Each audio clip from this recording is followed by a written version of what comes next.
28 सफ़रुल मुज़फ़्फ़र इमाम हसन मुज्तबा का जनाज़ा उठाया गया। गलत रिवायत है कि इमाम के जनाजे पर तीर बरसाए गए।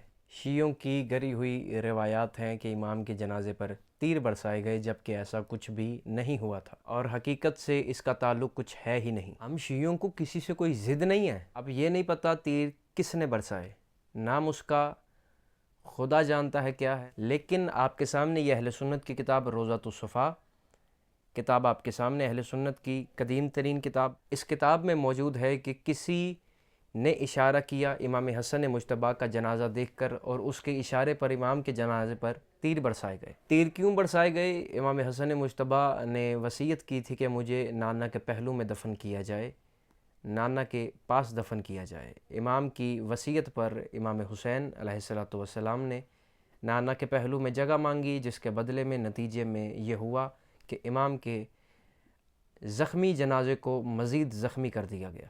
कम अज़ कम 70 तीर बरसाए गए इमाम के जनाजे पर। हम आंसू बहाते हैं तो इसी मज़लूमियत पर बहाते हैं और इसी मज़लूमियत पर मातम करते हैं।